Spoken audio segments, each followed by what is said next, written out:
Hi, welcome back to Conversations with Amma. How have you been? I hope you've had an amazing week, and I hope that you've been kind to yourself and to anyone else who needs kindness. If this is the first time you're pressing play, my name, as you know, is Amma. Some call me MFA, some call me Tinkerbell, Emmy, Doris, whichever one you know me by. Welcome, relax, let's talk, let's have a conversation. Today, I want to talk about healing. There are many different aspects to healing, but I want to talk about what to expect, how it feels like, the process of even coming to a place where you feel like you're beginning to start your healing journey. But first of all, what exactly is healing? The dictionary says healing is the process of making something whole, sound, or healthy again. So if that presupposes that you are broken, you're not whole, you're not sound, you're not who you're meant to be because of a situation that you've been through, in this case, abuse. So now that we know, we've established what healing is, let's go back to what abuse is. What abuse does is it breaks you down in ramifications and proportions which are inconceivable to someone who has not been in such a situation before. Your life is turned on its head. Functioning daily is a problem. Making choices, a problem. Even choosing yourself first, a problem. You're carrying guilt, shame, pain, physical wounds, emotional wounds. You're overwhelmed, but you're expected to perform as a wife, a mother, a worker, everything that you're a friend, a sister to people. Your life is turned on its head. Your confidence is battered and bruised. The cycle feels as though you are on an emotional roller coaster. You're exhausted. How do you even begin to heal from something like this? Because you're basically broken. Bear in mind that healing is not an instant thing. It's not a pop in the microwave, set time, press stop, and we are done. No, it requires time and working compassionately on yourself. Compassionately is key. Showing yourself kindness even through your healing journey is key, because kindness is one of the things that is difficult to receive after you've been through abuse, because you are wondering if there's an ulterior motive because of the love bombing stage, the cycle of abuse, where after an incident, abuser tries to be nice to you because they want to woo you back or lure you back into their web, where you are lulled out and you lose your sense of self and you trust them again, and then bam, they strike. So you're carrying all of these things. So it's important for you to be compassionate to yourself through the healing process. Now that we've cleared that up, how do you heal? The number one thing for me is validation when it comes to healing. Validation in the sense that what you've been through needs to be validated. You need to hear stories, and you need to read books and listen to material that let you know that you are not alone. Because abusers understand the power of isolation and the effect it has on the victim. They understand that when the victim is not hearing, is not reading, is not having conversations, is not getting educated, they are powerful enough to perpetuate the abuse without the victim knowing and understanding that this is not healthy for me and they need to get out. Do you get it?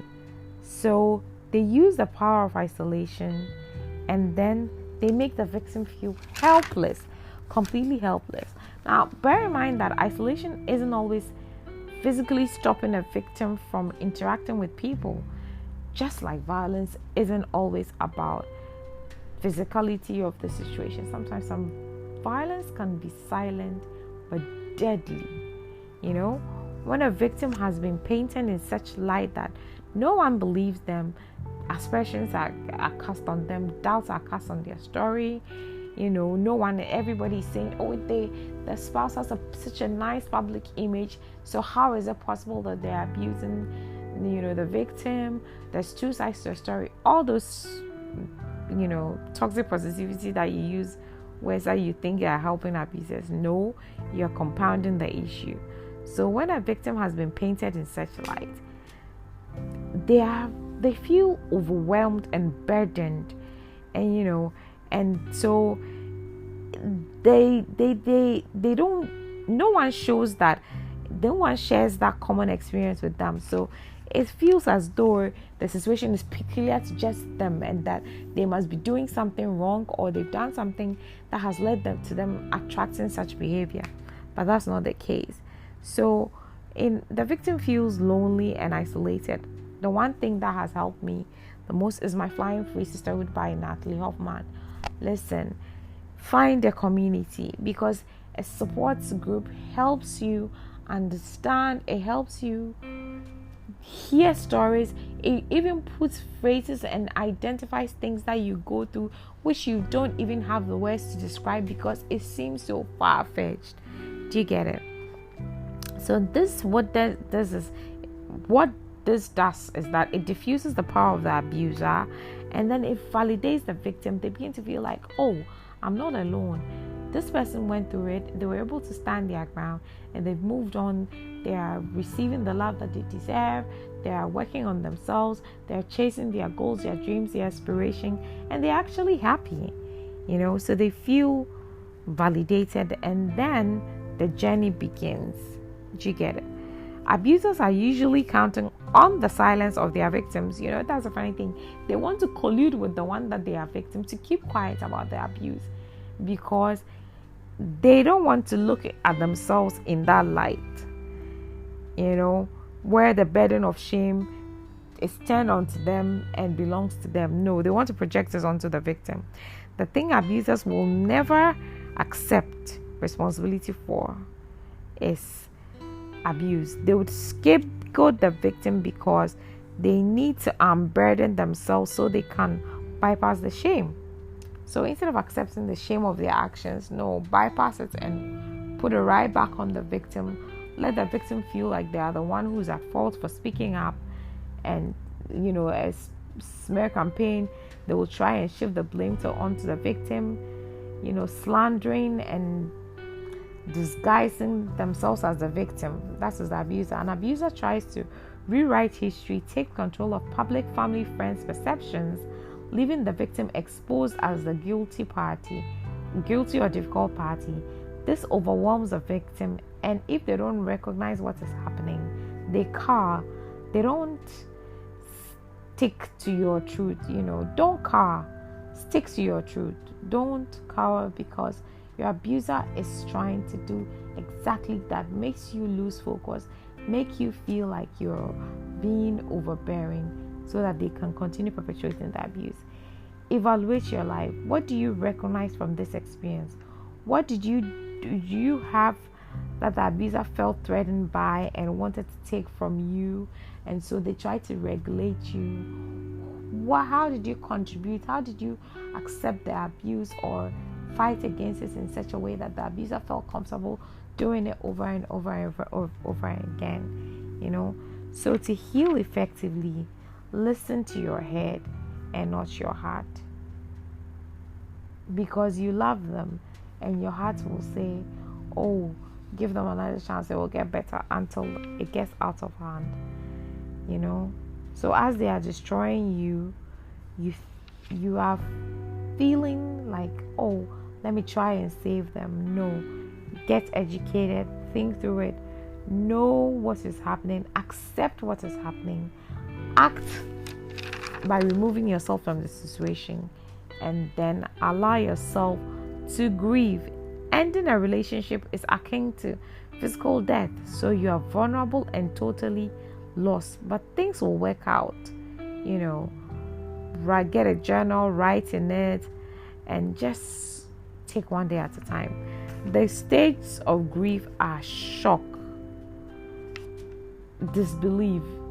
You know, you can't rationalize your head around the fact that someone who said they are committed to you and they love you has put you through all this pain, and they are even have the effrontery to feel offended by the fact that you spoke up. So the shock will set in, then the denial is not possible. I mean, how would they do that to me? Well, they did. They did. You know, they did. So that's just what it is. And then the next stage is an emotional crisis. You are in pain, you feel numb, you spent so many years protecting your emotions that you may have been cut off from them because you can't feel anything.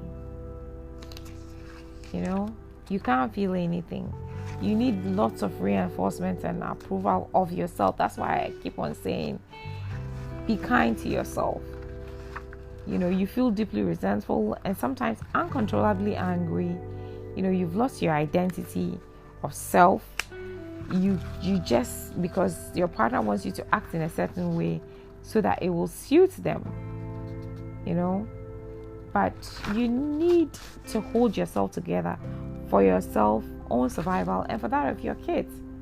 You know, you've lost trust, or you fear falling in love again, or to date too quickly, because trust is an issue for you. You know, so listen to your head, not your heart. Allow yourselves to go through the grieving process. Like, if you're feeling emotionally frozen right now, that's okay. Just be with that for a while. You can't force yourself to feel, you know, and eventually your feelings will return. You know, work out your anger in constructive ways, because the anger will come when it gets to the stage of grief. You'll be angry with yourself.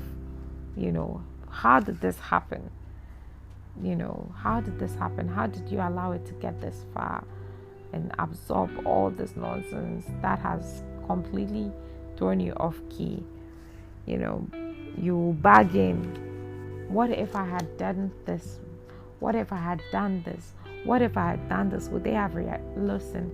Whichever way you did or act or didn't act, they will shift the goalpost. So don't worry about that. Do something to build your self-esteem. Listen, your self-esteem would have taken quite a hit, like as though it's been hit by a boulder, rolled over by a truck, and then beaten by the rain. You are completely lost. You know, so part of the healing is rebuilding your self-esteem by taking action and accomplishing smaller goals. You know, you can decide to declutter your room, your wardrobe, your house, little things that were difficult for you to do. You know, so if your abuser stole your identity by demanding that you acquiesce to his or her views. Like I always say, that the fact that you're married doesn't mean that you lose your brain to your spouse. You have a mind of your own. You're allowed to think differently. Abusers usually want you to behave like them. They want their voice to be the voice of reason speaking, even if it's to relax. They want their voice and everything to be about them. So, you know, ask yourself so many questions that have been changed. How you wanted to raise your kids, how you wanted your marriage to be, how you wanted your relationships to be, how you wanted to spend your vacation, which schools you wanted your children to go to. All those conversations about yourself leading up to the point where you left your abuser are important, so you can rebuild. You know, you can rebuild back yourself.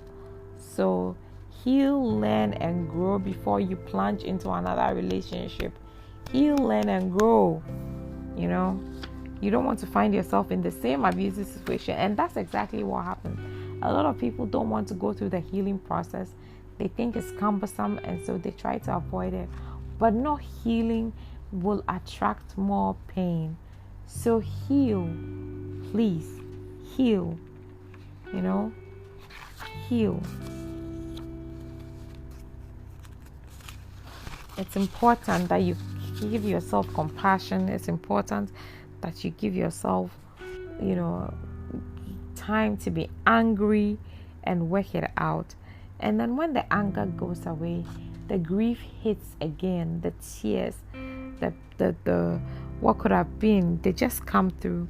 But eventually you have to accept that this is what it is. This is what has happened. This is the pain that I've been through. I just want to have peace of mind and just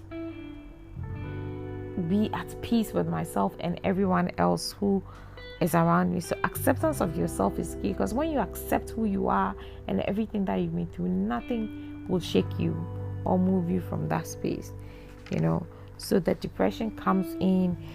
Now the healing then comes in. Get a therapist. It can be single individual coaching or group coaching, so that you can work yourself out of this quagmire and then heal, thrive, bloom and grow. It's very, very important. So when you do that, you just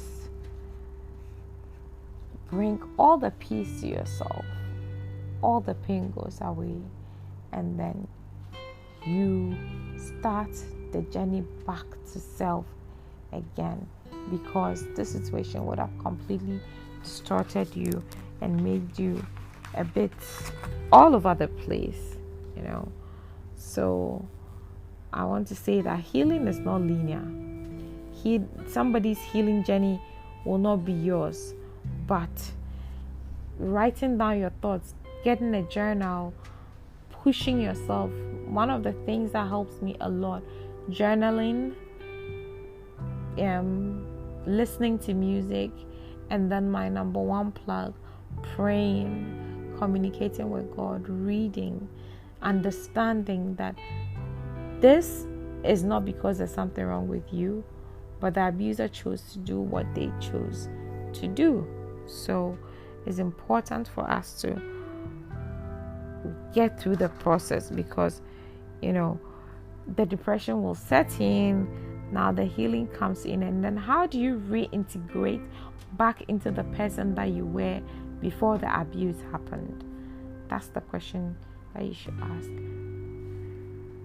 Get the healing, reintegrate, thrive, enjoy life, be happy, and be successful. Be happy, be successful, because God has got you. So until we meet again on the streets of my podcasting world, thank you for joining me, having a seat with me, having a conversation with me, listening. I am more than grateful. God bless you, and share. Please send it to someone who needs it. We all need to learn, because advocacy is a shining light for the person who cannot speak up. That's what advocacy does. So please, let's all try as much as possible to share, to educate each other, and to pass it on, so that other people can get the help that they need. Thank you as always for listening to me. I love you. Have an amazing weekend, and do remember to subscribe, press play, and share. Have a wonderful, wonderful week, and take care of yourself. Be kind, be compassionate to yourself. God bless you.